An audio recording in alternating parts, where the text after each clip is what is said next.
पिछले कुछ दिनों से हर जगह एक ही न्यूज़ थी, Meta invested in Cred, Kunal Shah joins WhatsApp. ये न्यूज़ सबने कहीं ना कहीं पढ़ी होगी, हेडलाइंस कहीं ना कहीं देखी होगी। एंड ऑनेस्टली ये न्यूज़ सुनते ही एक ही सवाल दिमाग में आता है, आखिर मेटा को ऐसा क्या दिख गया कुणाल शाह में जो उसने पूरी दुनिया जहां छोड़ के एक इंडियन, एक हिंदुस्तानी को चूज किया। इंटरेस्टिंग है ना? लेकिन जरा रुक के सोचो, असली स्टोरी कुणाल शाह के मेटा ज्वाइन करने की नहीं है। असली स्टोरी ये है कि मेटा को कुणाल शाह की जरूरत क्यों पड़ी। दुनिया की सबसे पावरफुल टेक कंपनीज में से एक मेटा को एक इंडियन फाउंडर के पास क्यों जाना पड़ा। समझ रहे हो ना? यहां कहीं ना कहीं एक बड़ी प्रॉब्लम है, और वो प्रॉब्लम सिंपल है। WhatsApp has a monetisation problem. अब जरा स्केल समझो व्हाट्सएप का। व्हाट्सएप हैज 3 बिलियन यूजर्स, हर दिन 150 बिलियन प्लस मैसेजेस। मतलब लिटरली आधी दुनिया किसी ना किसी फॉर्म में व्हाट्सएप यूज कर रही है। अब नॉर्मल लॉजिक क्या कहता है? इतने यूजर्स हैं तो पैसा तो छाप रहा होगा, राइट? लेकिन ट्विस्ट यही है, स्केल बहुत बड़ा है लेकिन रेवेन्यू से हिसाब से उतना बड़ा नहीं है।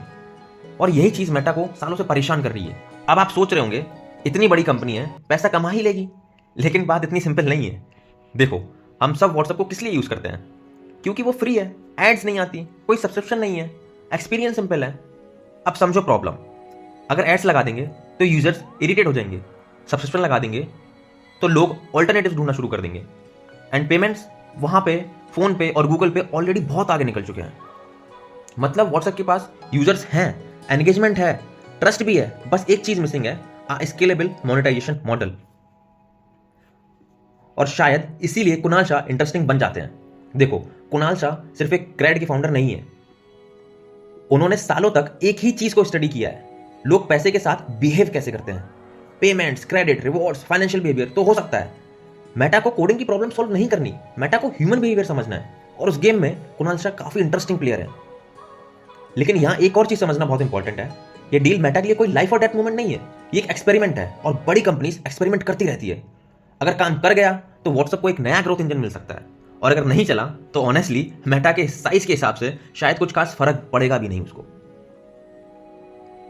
तो ये स्टोरी कुणाल शाह की हायरिंग से ज्यादा इंटरेस्टिंग इसलिए है क्योंकि ये एक सिंपल सवाल पूछती है, क्या दुनिया का सबसे पॉपुलर मैसेजिंग ऐप व्हाट्सएप अपना बिजनेस मॉडल फाइनली क्रैक कर पाएगा?